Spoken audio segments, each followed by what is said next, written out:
So great news! It would appear that Hollywood has lovingly bestowed another gift on the autistic community. That's sarcasm. The movie The Unbreakable Boy was filmed ages ago, back in 2020 during the pandemic. In fact, the kid who plays the autistic character Austin, he used to look like this, and now he looks like this. The Unbreakable Boy was originally supposed to be released in 2022. So why did we have to wait all the way until late February 2025? The producers have cited political reasons for holding this movie back for 3 years. And so strategically, we wanted to wait until after the country was no longer focused necessarily on politics and they were focused on humanity and each other. I'm not really seeing much humanity, but okay, apparently this was a good time to release. They also noted wanting to wait until the election was over, which seems like a weird thing to have been thinking about in 2022. It was totally up to us about when to come out with the film, and we just wanted the election to be over. But do you know something that did happen between shooting this movie in 2020 and its original expected release in 2022? Pop star Sia bestowed her own love letter on the autistic community. And yeah, incidentally, both Sia and director of The Unbreakable Boy, John Gunn, referred to their projects as love letters to the autistic community. And I really hope that everyone in the community of autism loves this film because this was a love letter to them. We're trying to show love for all of the caregivers and for all of the people on the autism spectrum, that this movie is for them. Apparently that's a bit of a red flag that we need to look out for. But Sia's movie music was released in February 2021, right in between shooting The Unbreakable Boy and when The Unbreakable Boy was supposed to be released. I wonder personally if politics, if political reasons is code for the internet is currently in a space of calling Hollywood out for poor autistic representation, for creating projects that in no way involve any actual autistic people, and for basically making no progress since Rain Man. I wanted to make it like the old movies, you know, that like Forrest Gump and Rain Man. So maybe we should wait a few years, let everyone go back to work, let everyone forget about the autistics, and then hopefully nobody will notice that we've made what kind of could be seen as music yet again, but with a boy this time. We've reverted back to autism representation factory settings because it's easy to forget now, but at the time it wasn't just the autistic community who were mad about Sia's movie music. Kind of felt like everybody was throwing popcorn at Sia's wig for a while there. Oh, you know, maybe Sia was right and all of the hate was coming from QAnon. Who can say? If you don't know what I'm talking about, see this video here. But I mean, avoiding release for political reasons, whatever that means, this strategy seems to have kind of worked for The Unbreakable Boy. I haven't really seen very much backlash at all. So I guess I am here today in the slug fidget earrings to provide some backlash, to provide some thoughts, because I have not only watched this movie, and I had to wait a while for this to be available to people in the UK. They did not want to show this to UK audiences. I have not only watched the movie, I have also read the memoir that the movie is based upon. I've had a really great week, thanks for asking. Not only that, but I have spent days watching interviews with the cast and crew. There are so many of them. And unfortunately, that research got a little dark. I think there are several good reasons why you may choose to not support this movie, but I'll get into all of that a bit later on. First of all, let's just stick with the movie itself. What is it about? We meet a couple, Scott and Teresa. Just a few dates into their relationship, Teresa discovers that she is pregnant. She gives birth to Austin. They discover first that Austin, like his mother, has brittle bone disease, osteogenesis imperfecta, which means that his bones break frequently and easily. And then quite a while later, they discover that he is also autistic. He loves movies, he collects hats, he's hyperverbal, he just can't stop talking, he loves talking to everyone he meets. And the movie is basically about how they cope with his conditions as a family. But also what it means to go through the struggles and the difficulties of having a child that is on the spectrum. Nah, scratch that. In my opinion, and in the opinion of many others who've seen the movie, it's more about Scott, the father, accepting his son and finding redemption through him. The boy really redeems the father, I mean, in the whole process. But before we discuss that, I want to talk about today's sponsor, Aura. Now, it just doesn't seem right to me that you can purchase someone's personal information for just a few dollars or any amount of dollars at all. But thanks to data brokers, that's possible and completely legal. Spammers, scammers, and identity thieves can buy your data. As somebody who is quite a private person, I do also overshare a lot with my home videos, but I am quite a private person and I do have social media accounts. This freaks me out. I want to do something about it. I want my data removed. Unfortunately, that's super time consuming and it's something that I would have to keep on top of on an ongoing basis. As of course, I will continue to use the internet, my data will probably very quickly be re-exposed. According to IBM, companies take on average 277 days to report a data breach. So that's 277 days of your data, of your information being out there and you have no idea that it's leaked. Aura lets you know immediately. They will identify brokers who are selling your information and submit opt-out requests on your behalf. Give Aura a few weeks and you'll stop seeing your information on these sites when you search yourself, which should also lead to less spam, which is always welcome. And Aura will also continuously monitor the dark web and alert me if they find my personal information exposed there. And they'll inform me super quick if somebody tries to access my credit cards or bank accounts. Plus, all Aura plans come with a VPN with 100+ virtual locations. To try 14 days for free, you can go to my link, which is aura.com/I'mAutisticNowWhat. I'll leave it linked in the description and in a pinned comment as well. And that'll be enough time for Aura to find out if any of your personal data is exposed. Thank you again to Aura for making this video possible. Now back to The Unbreakable Boy. Okay, part 1. I think I've seen this film before. Or alternative title, You're a cliche! I think a lot of autistic people who watch this movie will feel like they've seen this film before. So let's just skim through my thoughts on the representation. It would be easy to say that Austin is an autism stereotype. He's pretty much the exact little white boy you'll be told you're nothing like if you tell somebody that you're autistic and you don't happen to be a little white boy yourself. He's everyone's nephew, everyone's neighbor's son, everyone's little autistic cousin, you know. Honestly, I can imagine if this movie were not based on a memoir and a real person who exists who is also called Austin, I may very well have made a comment about him being like a walking puzzle piece in that jester hat. And I'm literally wearing multicolored fidget slug earrings right now. Do I have the right to comment? No. No, I do not. Autistic people are allowed to wear bright colors. Obviously, it's fine. It's great. It's not our job to wear the right colors, you know, in order to be taken seriously or in order to not be infantilized. So yeah, Austin does actually exist. He does actually have a hat collection, a special interest in movies. He does love strawberry milkshakes. That's his right. I've touched on this before, but I think there sometimes is a bit of a danger with representation, with saying anything that doesn't match your experience is inaccurate somehow, but the autistic spectrum is so diverse. Like, basically anything is possible. And as I always say, special interests can be in absolutely anything. And I personally don't have an issue with stories like Austin's being told. I think it's more just we want Hollywood to sometimes tell other stories as well. Can you think of any Hollywood movies with a Black autistic character in a leading role? Because I don't know of any. But then, you know, Sia did try and write an autistic girl and look what happened. So honestly, I think at this point, we'll settle for any autistic representation. We just want it to be well written. Sadly, I didn't feel like this was for several reasons. I sometimes got the feeling that we were verging at laughing at Austin. And the best part is the chicks dig it. Oh, dude. Yeah. Okay, all right. It doesn't always feel like Austin was in on the joke. There are times where he was being sincere, but the audience was supposed to laugh. And maybe the connotations of a jester hat didn't massively help with this. Oh, and also, need I even say it, but Austin is not played by an autistic actor. Jacob Laval, who plays Austin, seems like a sweet guy. He was so young when he played the role. As I say, he's grown up a lot since then. Actually, Austin's real life father, Scott Lorette, he said he did initially think that Jacob Laval was autistic, but he's not. When I first met Jacob, I thought he was autistic, and he's not.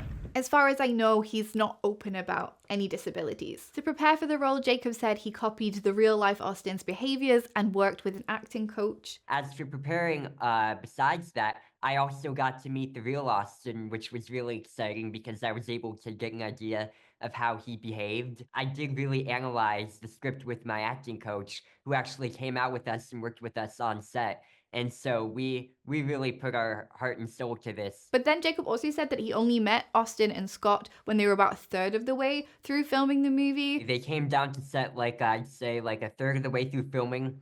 They spent, like, around 3 to 4 days with them. I don't know, it was during the pandemic, so maybe they'd already had Zoom meetings and things like that previously. But as far as I'm aware, no openly autistic people were involved in the making of this movie other than real life Austin, which is a shame. It just means that some autistic people didn't get a job, basically. I spoke about this quite a bit in my recent video about Extraordinary Attorney Ooh, actually. In that show, the main character is played by a non-autistic actor, and I really enjoyed it. Many people in the autistic community responded really, really well to that autistic representation, but it's a K-drama. As far as I know, there are no openly autistic actors in South Korea. I don't think Hollywood has that same excuse at this point. But do I necessarily have any huge problems with Jacob's portrayal? No, I think it was believable enough as, you know, a hyperactive, hyperverbal child. As I say, he seems nice, seems like he had good intentions. He's a child, you know, there's only so much he could do. And honestly, I don't think the quality of his autistic acting matters that much because he really isn't in the movie that much, despite the fact that he's the boy I assumed in The Unbreakable Boy. And that's the main problem I have, because no matter what the trailer will have you believe, it's not about him. I don't really think Austin's story is being told here, which might make sense because this movie is based on his father Scott Lorett's memoir. The only time we hear Austin's voice in the memoir is a foreword, despite the fact that it's called The Unbreakable Boy. Maybe the father is the true unbreakable boy.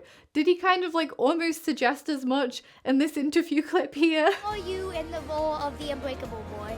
If you're asking me who the unbreakable boy is, that would be something that I would ask the people who read the book and see the movie is, who really is the unbreakable boy? Maybe the true unbreakable boy is the friends we make along the way. I actually went back and tallied up how much screen time Austin actually gets, and I present to you my handy dandy pie chart. Austin has 26 minutes of screen time out of about 100. That's up until the credits. I didn't count anything after the credits because that would be unfair. He does get an additional 4 minutes as a newborn baby. And another 3 are Austin doing a bit of narration while other characters are on screen. For 68 minutes out of 100, Austin is not on screen. But Zachary Levi, aka Flynn Rider from Tangled, probably is. So in The Unbreakable Boy, said boy is present for less than half of the movie. Unless, you know, the boy actually is inside of us all, or is his father. Several IMDb reviewers caught the lack of Austin too, or you know, maybe it was just the haters, who can say? 1 out of 10. The movie centers on everything except the actual boy in quotation marks the movie's title portrays.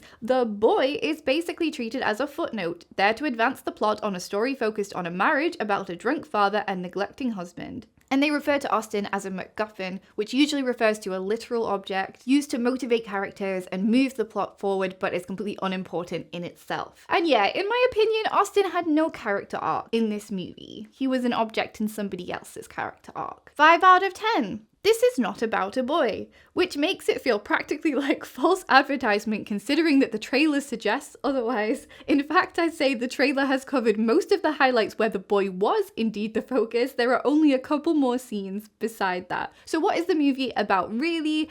I think it tried to be about a couple at first, but then it became more about the father and mostly him. I agree, it does kind of feel like false advertising because I also analysed the trailer. Austin is on screen for approximately 92 seconds of the 126-second trailer runtime. That's just under 75%.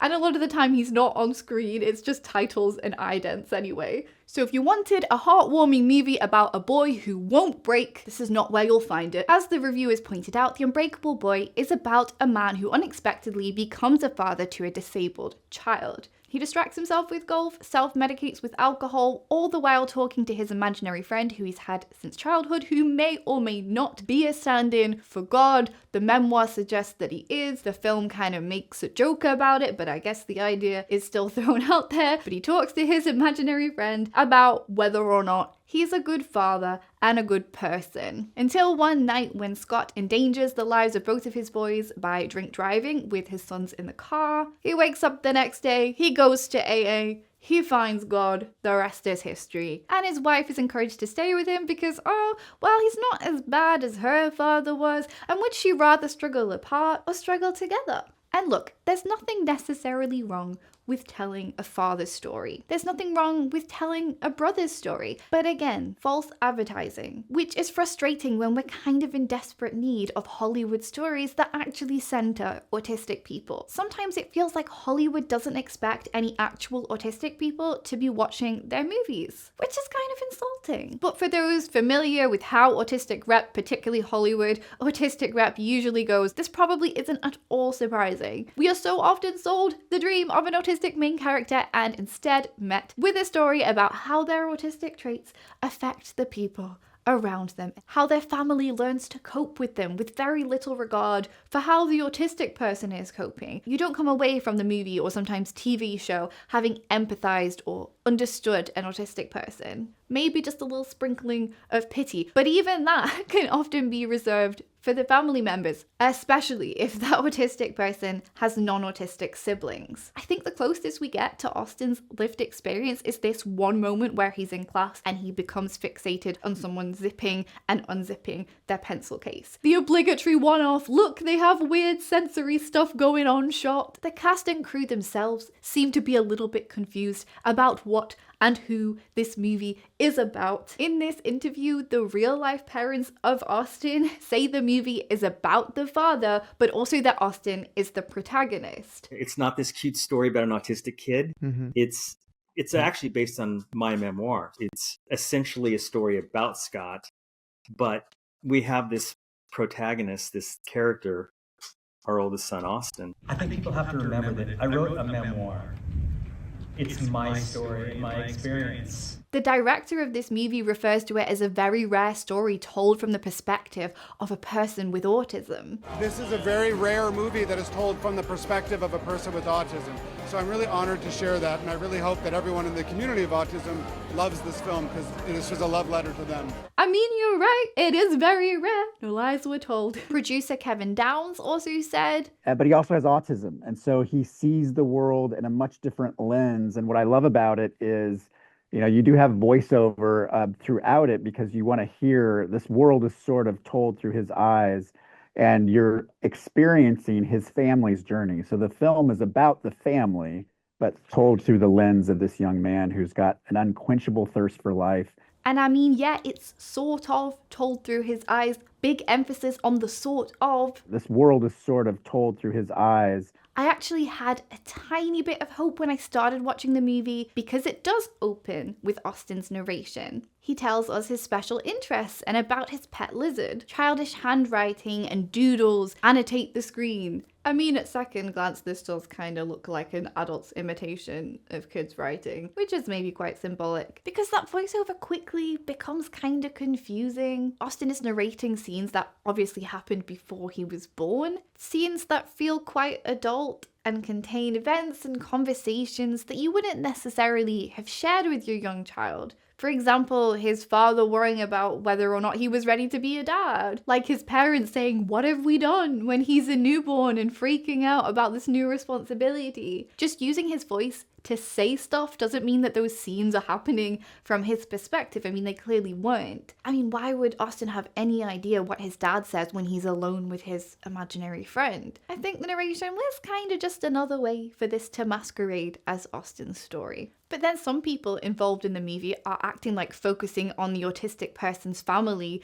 was some groundbreaking achievement, never been done before. I have never seen a scene or heard of a film like this one that really tackles a family navigating the waters of a child with autism in the way that The Unbreakable Boy does. I mean, you might not have seen it, Zach. Doesn't mean it's never happened before. Zachary Levi also refers to Austin's brother having to observe the situation, having to observe his brother be disabled as gnarly. Having met the youngest son, he is really an interesting kind of the observer of it all. He is the true observer of and taker in of all of that information. And that's a gnarly thing to carry as the youngest of that family. And what I want to say to that is, what about having your bones broken again and again, Zach? Is that gnarly? What about having a medication-induced autistic meltdown that leads to hospitalization? Gnarly much? Part 3. I'm quite worried about how Hollywood approaches autistic meltdowns. In Music by Sia, we had potentially lethal prone restraints presented as the perfect solution to any hint of an autistic meltdown. In The Unbreakable Boy, we have, well, trigger warning for forced hospitalization of autistic people here. I've seen quite a few autistic people upset by this one particular event in the movie. Austin is manipulated by a classmate he believes to be his friend. He's actually the school bully. Sadly, this is quite a common experience for autistic people, to not really be able to tell when you're being picked on. But this bully prompts Austin to start quoting from a movie because he knows once he starts, he won't be able to stop. You want answers? I want the truth. You can't handle the truth. And he wants to embarrass him, basically. And then the teacher ends up leading Austin out of the room, which seems pretty harsh. Why is Austin being sent out? But again, potentially a realistic reaction from a teacher who doesn't quite understand, or maybe she was trying to protect Austin in this moment, who knows. But Austin comes home from school that day upset. At the dinner table, he starts shouting the R word over and over, which again hints at the fact that maybe someone has been saying that to him at school and he's repeating it. This escalates very quickly into a violent meltdown. He throws a can at his mother's head and attempts to strangle his brother. His parents end up taking him to hospital. There's this horrible scene where they hold him and inject him to calm him down. His facial expression while he's restrained here is pretty haunting. I'd say this is pretty decent acting from Jacob Laval. Made me really sad. I think this is a worst nightmare scenario for so many autistic people, and also for parents as well. There's a country song about not being broken twanging away in the background as well, which, you know, feels a bit ironic when this is how people are reacting to him, but okay. He stays in the hospital for psychiatric assessment for several days. There's another heartbreaking moment where he lies in bed at night and sings lullabies to himself while his family puts up Christmas decorations back at home. Like, guys, it's only a few days. Could you not have waited? It's awful to see somebody react to a meltdown in this way, to have a child be forcibly injected and then taken away from their family, from their safe people. But I know these things do happen. We have a lot of autistic children and children with intellectual disabilities trapped in mental health hospitals in this country. This was probably the only part of the movie that made me feel anything. As I say, it was horrible, but again, sadly realistic. I think it's easy to blame the parents, but sometimes these things are taken out of the parents' hands and medical professionals intervene. There are heartbreaking stories about parents who just needed a little bit of help and support, and instead their children end up getting stuck in the system for years and they're just desperate to get them back home. Hopefully nobody walks away from seeing that scene thinking that sedating children and ripping them away from their safe people is the best way to handle an autistic meltdown, and certainly not a first response. Now, this is from a memoir. It is based on a true story, and a version of these events did take place, I believe, when Austin was 7 years old. His parents actually didn't know he was autistic at this point in the memoir, but Austin was being given a lot of different medications to try. A neurologist decided to switch his medication in order to help with side effects. He quickly becomes agitated and anxious. He has a 36-hour meltdown. His mom's desperately trying to get him back under control. She's home alone with him and his younger brother. He unfortunately does attempt to harm his brother while he's not himself. It seems like his pupils were super dilated. And when his father came back and they did eventually take him to hospital, they realized that one side of his body was partially paralyzed and his liver was not metabolizing his medication properly at all. So yes, I would agree in this scenario, taking him to the emergency room was the safest thing to do. But then the parents were told that Austin would be admitted to a psychiatric ward, which I don't think they were expecting. So I think the movie kind of sanitized or maybe oversimplified what actually happened there. It kind of makes a bit more sense in real life, particularly when you know he wasn't diagnosed, like his parents didn't have any information about autism or autistic meltdowns at that point. Anyway, so far not super impressed with the Hollywood meltdown solutions that we've been presented with, and I do worry it could have implications for real life autistic people in distress. All too often autistic people die because people who are supposed to protect them don't know how to keep them safe and support them through a meltdown. I also would have appreciated seeing a little bit more of a build up to the meltdown from Austin's point of view and how that drug reaction felt for him. Again, it would have been easier to empathize with Austin and not just feel like we were an outside observer of his distress. But of course, as we've already established, this movie is not really about him. Okay, part 4, inspiration porn, but make it Christian. Austin's role in the movie is to inspire his father to live in the moment and help him find Jesus. They wanted to keep it subtle, I assume, to make sure that they didn't alienate a non-religious audience, but this is absolutely a Christian movie. It came to be because Carlisle Cullen's brother-in-law gave him a copy of Scott's memoir, and Carlisle Cullen took The Unbreakable Boy to Kingdom. I function more as a producer on this film, finding the book and bringing it to Kingdom. By Kingdom, he means the Kingdom Story Company. Kingdom Story Company is the premier destination for making films that ignite a rush of hope. In partnership with Lionsgate, Kingdom Story Company prioritizes faith, inspiration, and positive impact storytelling. Our movies are basically best-selling books or true life stories that showcase the power of the gospel that end up climaxing with this rush of hope. The Kingdom Story Company was co-founded by the Irwin brothers, who are Christian film directors, and the children of a Republican state senator from Alabama, who was also an evangelical Christian, and said that Hurricane Katrina was the judgment of God. But anyway, during the pandemic, Flynn Rider from Tangled was asked to greenlight a movie that he'd also like to star in, and he ended up choosing Carlisle Cullen from Twilight's selection, The Unbreakable Boy. And they had me take a look at 5 different ideas, 5 different films that I could choose from. And if I wanted to do any of those, they would greenlight it. And I read all of them, and this was the one that stuck out, and it stuck out big. And The Unbreakable Boy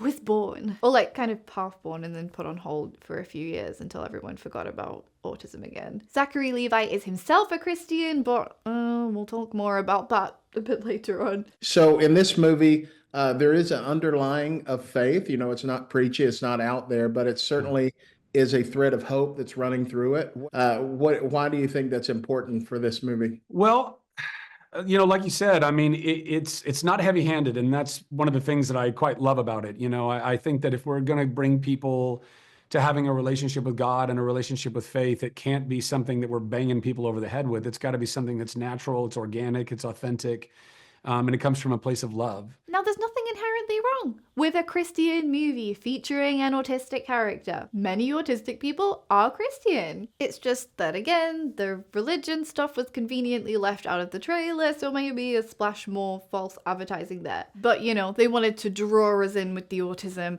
and then hit us with the Jesus when we were least expecting it. It's amazing the art and movies and things we're getting to see come from faith stories and faith people, but really enjoyable for anyone, no matter what they believe. And the faith stuff is inseparable from one of the major things that bothers me about this movie and how Austin's story was used, that it feels like inspiration porn. This movie has been described as inspiring again and again. That's a clip from The Unbreakable Boy, a true story about a boy with both brittle bone disease and autism, and how he inspires everyone around him, especially his father, with his incredible spirit. I think it's a very uplifting theme that the movie shows, and I hope it inspires lots of people. So each of you had to sum up this film in one word. I say authenticity and inspiration. Inspiration porn refers to the portrayal of disabled people as objects of inspiration solely for the gratification of non-disabled people. To give you the warm and fuzzies, you know, a rush of hope, if you will. Got a climax with that rush of hope. Climaxing with this rush of hope. And I use the term porn deliberately because they objectify one group of people for the benefit of another group of people. So in this case, we're objectifying disabled people for the benefit of non-disabled people, to inspire you, to motivate you, so that we can look at them and think, well, however bad my life is, it could be worse. I could be that person. But what if you are that person? The movie makes a pretty unconvincing pivot in the latter half. The dad almost kills his 2 boys by drink driving, and then suddenly we're no longer worried about meltdowns and school bullies. Now Austin is fine, actually. The kids at school drew a petition for him to come back. I agree. And you're right about the other kids, because they all love him. And Austin becomes an object of inspiration for his father because he's so present in the moment, and every day is just the best day of his life. I wish I could enjoy anything as much as my son enjoys everything. Because to Austin, every day can be the best day, every moment the best moment. You just have to be able to see it.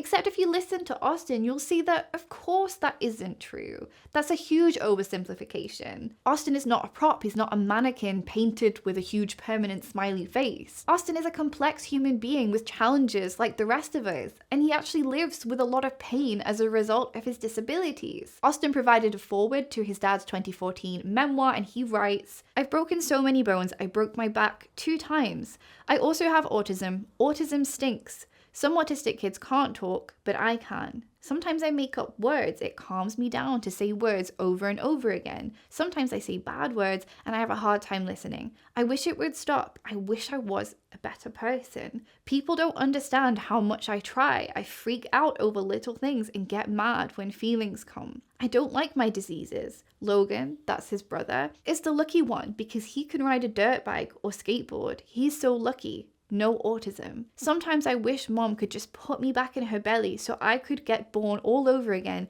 and maybe my genes would change." Dad says the odds of a person having brittle bone disease, heart defects, and autism are 1 in a billion. "I can prove you are special," he says, "but I don't want to be special. I just want to be like every other dude." This part really reminds me of something else the late Stella Young said in her TEDx talk, which popularized the term inspiration porn. Incidentally, Stella Young also had osteogenesis imperfecta, the same disability as Austin. We've been sold the lie that disability, it's a bad thing, and to live with disability makes you exceptional.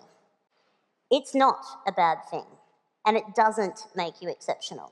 Austin goes on, "Nothing hurts right now. I don't hurt every day, only every other day. My back hurts some days, my head hurts, my legs and my feet hurt. Sometimes I can't block it out. But if I have a good day, I'm happy, like the day I had the best strawberry milkshake in the world. I kept trying and trying to explain how good it tasted to my dad. I am a happy person with a crummy disease, but it doesn't slow me down too much." Hollywood could only dream of that level of complexity. I don't know, when will Hollywood learn that not everything needs to be neatly tied with a bow at the end? At the end of The Unbreakable Boy, we get these sickly sweet title screens. Where are they now? Where are the real family members now? And it reads as a little infantilizing to me. Talking of Austin, who was 27 at the time, it reads, he got his cooking certificate from college. Now he makes his own strawberry milkshakes.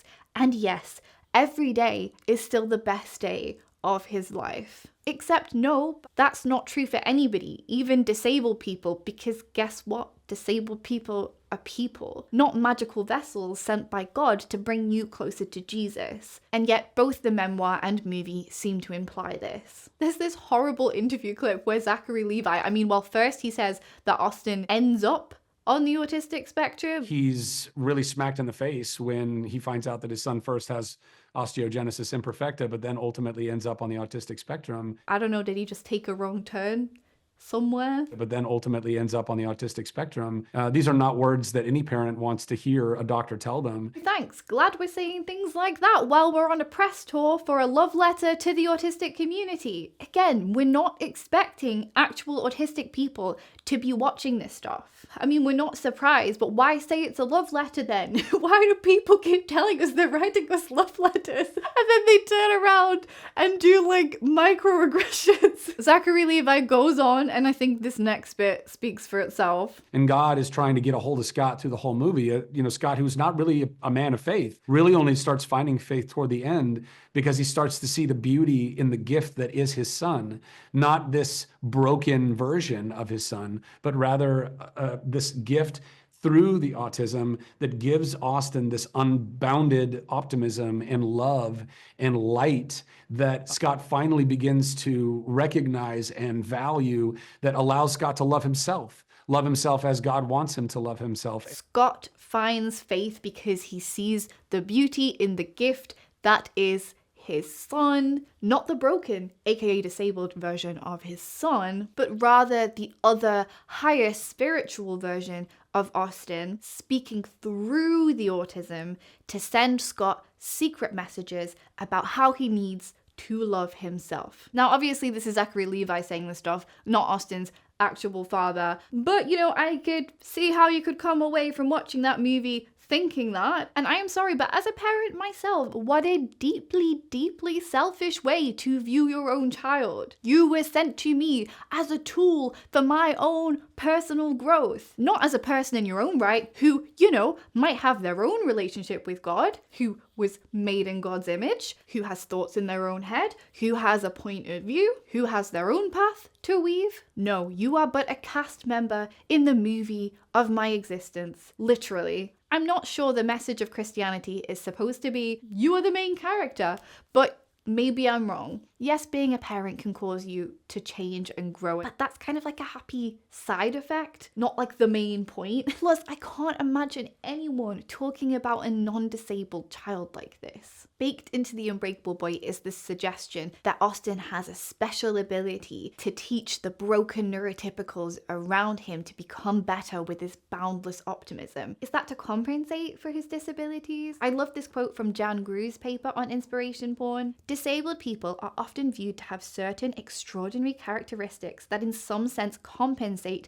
for imputed deficits, often of a supernatural cast, such as a sixth sense or understanding. A sharp mind compensates for a weak body. Blindness implies second sight or special sight, or, as is the case with Paralympic athletes, impairment begets extraordinary willpower, leading to extraordinary achievement. I'm sure the filmmakers and everybody involved in this movie had good intentions, but the end result feels like a cathartic fantasy for non-disabled people. I don't think I speak only for myself when I say stories like this are usually not empowering for autistic people. I'd rather hear Austin's honest description of his lived experience any day. I don't need him or any other autistic character to earn their place in the plot by having magical powers. Inspiration porn does not invite a thorough consideration of the actual lives of the people being depicted. It presents a single impressive aspect and glosses over whatever might disrupt the fantasy. And yes, we saw a meltdown, we saw Austin in casts, we saw snapshots of bullying, but that all just melts away in the second half of the movie once his father starts going to church and AA. The narrative demanded that Austin become a happy object so that Scott could hold his hand, achieve enlightenment, and we could roll the credits. And then everybody clapped. You're a cliche! And one of the most offensive things about this to me is that it's just lazy writing. You're gonna have to try harder than that if you want me to find Jesus, guys. It's also clear that his real life parents don't feel this way. They've said in interviews that they would take his autism away. They would fix him essentially if they could, because they know that sometimes Austin himself wishes that he wasn't autistic. I get the sense that his parents do see autism in quite a medicalized way as something that he has and suffers with rather than an integral piece of who he is. It's a medical condition. It's something in the brain. It's not all sunshine and rainbows. And when Austin's having certain days that he has, he will turn to me outright. And Teresa's heard him say this, where if I could have a pill today and fix myself, I would. So you can't tell me that isn't part of the autism world. It is. But he'll tell you autism sucks. Aw. And he'll tell you, I don't want to have autism. And I will have to say, as a parent, I wouldn't want him to have autism. Mm-hmm. But he does. So we got to deal with it the best we can. And you know, everything I just said in this section is made kind of worse when you discover how many people involved in this project seem to really feel about autistic people, you know, when they're not climaxing with this rush of hope. Part 5, Zachary Levi and not practicing what you preach. So Zachary Levi, well, I have very strong beliefs about what's going on in this world, and not everybody shares those beliefs. basically, he's an anti-vaxxer who wanted RFK, or as he calls him, as if they're best friends, Bobby, to be president. I mean, listen, that was part of my journey. I was a Bobby Kennedy guy. I still feel like he would be the best president. I think he would be such an incredible president. When it became clear that that wasn't going to happen, he hopped onto the Trump train. I'm on the Trump train now, you know, one that I was never on prior. Zachary put out an Instagram live in which he dropped the following gems, among others. This was from back in October. He trusts Robert Kennedy Jr. all day long. That vaccines aren't what they used to be back in his day. They're tricky now. That's not what vaccinations are anymore, guys. They are way more tricky than that, with lots and lots of ingredients that should not be in our bodies. And that's just the regular vaccinations that people continue to get throughout history. that it's okay that he's voting for Trump, knowing that, in his words, he's sexist, racist, and a felon, because, he doesn't agree with him entirely. Just, like, enough to vote for him. And don't you know all of his this and his that, and he's a racist and a sexist and, and a felon and yada, yada, yada, yada. And it's tough because nobody wants to endorse the things that they don't agree with.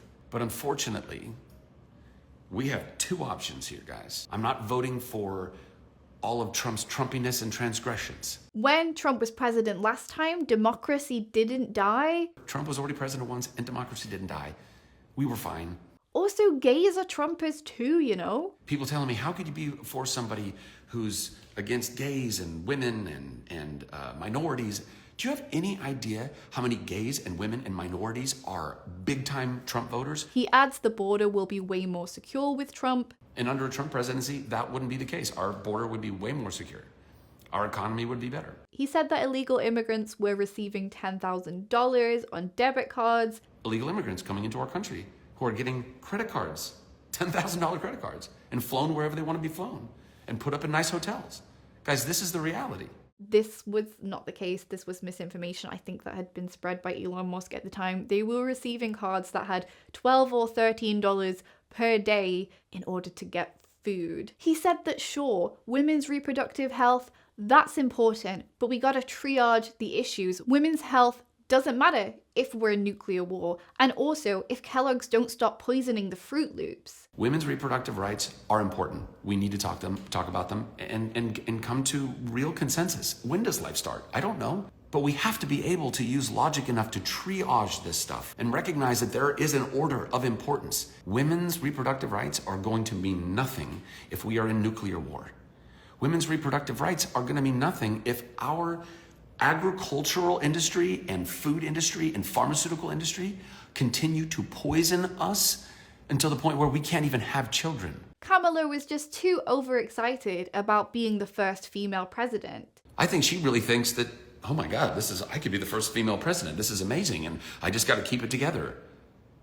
But then when she's in there, she's just going to be puppeted. And after saying that he's grateful he didn't take the COVID vaccine because, of course, vaccines are tricky now, he speculated that his friend, who had died very recently of cancer at age 48, would still be alive if he had not taken the COVID vaccine. My friend, Gavin Creel, died. He was 48 years old. He was one of the healthiest people I knew. He ate well, he took care of himself. And a few weeks ago, out of nowhere, I'm on Instagram and I see a mutual friend had posted that Gavin had died of this crazy, out of nowhere sarcoma, advanced, stage 4, like immediately stage 4. Like there was no gestational period. There was no stage 1 through 4 that they could have detected it. It just happened. This turbo cancer just happened. And you better believe that with everything in me, I believe that if these COVID vaccinations were not forced on the American public,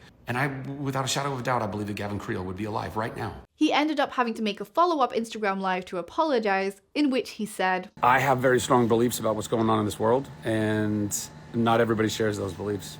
Flynn Rider from Tangled is also the author of the following tweet, in which he defines what wokeness means to him, and then adds, we cannot start redefining words. All of this makes a few of the comments he's made while doing press for The Unbreakable Boy make a bit more sense, like when he implied he had a few alternative names for the pandemic when he appeared on the Kingdom Story Company's podcast. The pandemic is its official name, but I have so many other names for it. And his comment about how everyone's lives are touched by autism now. That's something that affects everybody at this point. Whether you yourself have autism or your children do, it's something that now touches everybody's life. It sounds a bit less like a platitudinal statement and a bit more sinister given the context that he's cozying up with RFK when they're doing sweepstake cruises together with Cher from Clueless. Because part of making America healthy again in RFK's mind is finding the root cause of this pesky rise in autism. He doesn't support the idea that we're better at diagnosing autistic people now. Nope. It has to solely be from something in the environment, probably vaccines. As I say, he is an anti-vaccine activist. So now, as Trump's Secretary of Health and Human Services, he wants to start researching the non-existent link between autism and vaccines again, because that seems like a great use of time and resources. I discussed that all in depth in this video and watched an interview with Trump about the whole thing, who seems to completely agree that it is very worrying that autism is on the rise. I'm sure I don't have to tell you that the autism vaccine thing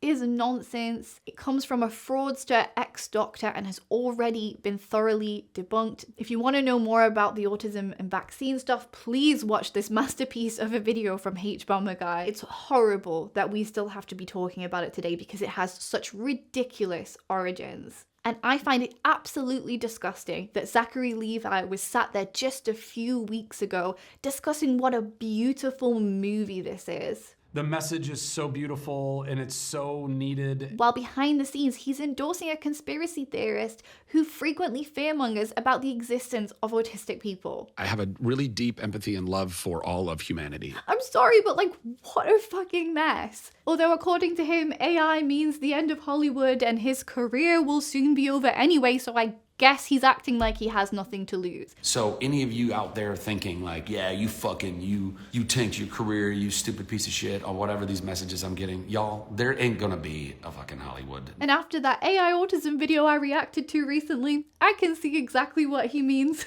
Sarcasm, it was dreadful, but like, doesn't that one guy kind of look a bit like Zachary Levi when he was in Shazam? But I mean, Megyn Kelly thinks that The Unbreakable Boy will appeal to his new fans on the right. It's a story about love, family, challenges, faith. And I think given your newfound, like, huge fans on the right who appreciate not just how you act, but what you stand for, this is right in the sweet spot. Which, I mean, yeah, she has a point. This is not a progressive movie about autism. It is stale and tired, just as it was stale and tired in 2021. Speaking of anti-vax, there's this horrible moment when Austin's real-life parents are being interviewed, and the interviewer says, by the way, 1 in 36 children now are considered autistic. So whether it's the environment or vaccines or whatever, this is where we're at. No, I imagine she's probably misinformed. She actually goes on to say something about accepting neurodivergence. So it just seems super confused. I mean, I hope what we see is an understanding and an emergence of whether it's methods or an acceptance of neurodivergence, because I think it's much more common than we ever thought. But who can blame her when Zachary Levi is spouting all of this nonsense, despite the fact that he's in a leading role in what is apparently an autism movie? In response, Scott does say that we're better at diagnosing autism now, but he also does acknowledge the environmental things you talked about. 7 years ago, it was 1 in 22. The numbers keep bouncing around. I think the environmental things you talk about, I think the diagnosis and the treatments, or excuse me, the diagnostics that are available. He doesn't seem to call her out on the vaccine autism thing, but there is a cut in the podcast, so who knows? Maybe he was just being polite or people pleasing. I don't know. I hope he doesn't believe that vaccines can cause autism. I think this woman meant well. And I don't know that it's abnormal. I mean, I quite frankly don't think this is an abnormality, so to speak. And you want to know something about Zachary Levi? He's neurodivergent. He has ADHD. And I had also had an Adderall prescription because I have dealt with ADHD and stuff literally my whole life. I was grateful that my mom never put me on anything when I was a child. So you better hope Bobby Kennedy doesn't come for you on his crusade to make America healthy again, doesn't throw you overboard on that cruise ship. I imagine that's probably already happened by now. I don't know. I find it hard to believe RFK thinks ADHDers are healthy considering his opinions on the autistics. Was your ADHD caused by vaccines, Zachary? Were you vaccine damaged? While we're on the topic of the cast and crew potentially not practicing what they preach, I came across this panel interview, I assume from a premiere of The Unbreakable Boy, and the way they treated real life Austin, who actually exists, made me quite uncomfortable. While he's there at a premiere of a movie that is supposedly about his life, a movie that dramatizes his traumatic hospitalization that he won't even talk about in real life. So Austin's on this panel with Zachary Levi and several producers, including his father, who was an executive producer on this movie. And they not only never allow him to hold the microphone himself throughout this entire 20-minute discussion, they hold it out for him to speak into every single time, but pass it between themselves. But they also cut him off whenever he's speaking. So, but it's not how it happened in the books, though. The scene in the Which I say, if you ever saw Twilight, like Twilight, you're gonna love The Unbreakable Boy. And I've only seen a couple of Pierce movies, Twilight, On Fire, My hope is and one other, all the Twilight movies. that this film tonight will inspire you to wake up tomorrow. At around 16 minutes, Austin tries to recommend another movie starring Jacob Levi, who plays Austin in the movie. And once again, whoosh, the mic goes over to his father. I have a movie to recommend with Jacob Lavelle that I watched, and it's originally an Amazon movie, but I own it on disc. Okay, gotta watch Unbreakable Boy first. No, hold on. You can say that. I'm pretty sure at this moment you can hear Austin say, "I'm sorry." I assume he's apologizing for the fact that he was trying to speak. We've seen autism portrayed in television and other movies, sometimes well and sometimes not so well. He tries to make his point again and again at several times. I know what it's like as an autistic person when you get kind of stuck on something you want to say and you're just waiting for a moment to drop that comment into conversation, even when the conversation has moved on and you just get kind of stuck on it. It can be kind of painful. I wanted to mention the movie. I wanted to go see the movie that Jacob Lavelle's in, Jacob.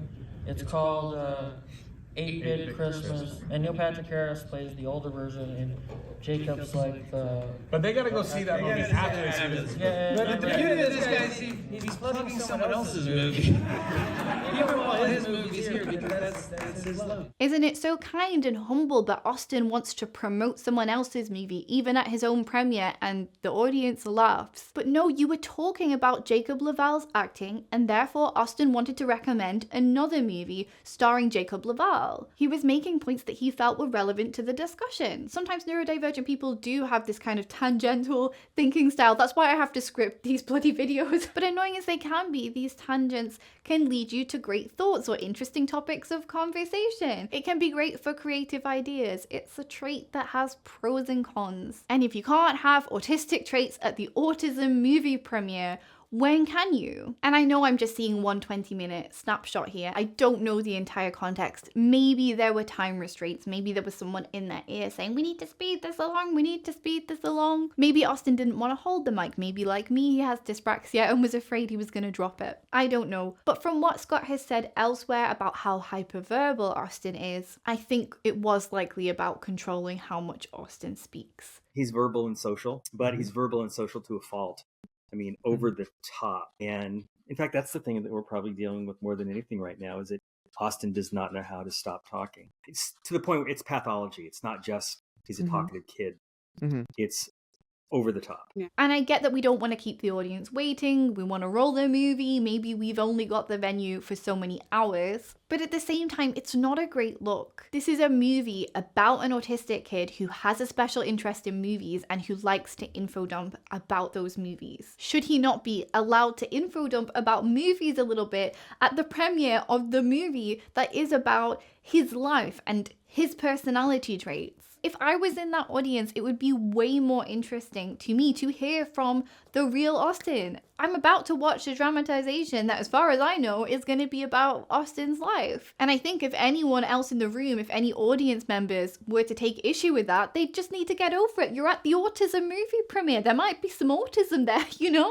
Also, the irony of them acting uncomfortable when Austin promotes another movie starring one of the cast members, when you cannot watch an interview about The Unbreakable Boy without somebody mentioning this other movie, American Underdog. The amount of information I now know about that movie that I do not care about at all, against my will, because no one can stop going on about it. But no, that's fine, that's allowed, because that's also from the Kingdom Story Company and stars Zachary Levi. And also, more irony, do you know who else talks a lot and often meanders off topic? So much so that they have to make disclaimers about it at the start of podcasts he appears on? Zachary Levi. Because there are levels to this, right? So anyway, my point is that yes, I've gotten to do all these incredible jobs, and but Shazam, the last Shazam didn't perform that well. Harold and the Purple Crayon didn't perform that well. I'm not trying to say, even though I appreciate the compliment, I'm in a really solid place in my career. I hope I will continue to. And I also, for what it's worth, have already been approached by lots of other people, though they have to remain silent, have come to me and said, I will hire you all day long. Like, don't worry about it, you'll work. So I'm not worried about that. Plus, there's so many other things that I want to do. I want music to be more a part of my life. I want podcasting and other things to be more a part of my life because I like being able to do lots of different things and bring joy in lots of different ways. But like I said, I don't. When you feel God's call in your life. Zachary Levi, who again is also neurodivergent. There's nothing wrong with talking a lot unless you're saying a lot of the things that he says, unless you're doing anti-vax, okay? Then probably I would rather someone whisked the mic away from you. Someone else needs to hold Zachary Levi's mic so it can be snatched away at a moment's notice when he starts going off on one and doing harm. Why will Hollywood tolerate Zachary Levi's tangents but not Austin's? Just let Austin speak at the premiere of the movie that is supposedly about his life. That's what I say, for God's sake. If you would like to see a video about an autistic character who does actually get a load of screen time and their very own narrative arc, then I will leave that linked on screen. I deep dived into all the things I think they got right there that they so often get wrong, despite the fact that they had no openly autistic people working on the project. So it shows that it can be done. It can be done, especially if you have a good writer. And if you would like to support me on Patreon, I would be so grateful. I spent over 70 hours researching for this video, which is a bit embarrassing to admit, and maybe that's a me problem. Like, you're probably like, why did this video take so long? Researching and scripting, not just researching. I do have 23 exclusive videos and counting over there, a whole load of podcast episodes, and you can also join the Discord server where you can chat to other neurodivergent people or other just nice people. You don't have to be diagnosed autistic to join. It's a very lovely space. I will leave a link to the Patreon down below in the description. The lowest tier is $4 a month. And yeah, as I say, there's hours and hours of extra stuff on there, including another video about some autism rep that I didn't love so much. There was a UK detective procedural that had an autistic character who was played by an autistic person, and I really wanted to like it, but again, the writing failed it. But I talk in depth about what I didn't like so much, and I showed quite a lot of clips from the show, so even if you hadn't seen it, you might enjoy watching that one. I will see you in my next video very soon. Hope you enjoyed the slug fidget earrings. I hope they weren't noisy. How do they work as actual fidgets? Shall I try? Like, do they feel satisfying? I mean, they're a little smaller than usual ones. They don't have as much, movement, as much range. You can wiggle them like little maracas. Yeah, that's quite nice. Whoop, I just knocked my mic. It's kind of handy then. You can have them in your ears, and then if, you feel the need for a fidget slug, they're just there. They're on your person. Yeah, and I like that they're different colors. One's got purple head, one's got orange head. Anyway, I will leave now. Thank you very much for watching again. Goodbye, goodbye, goodbye.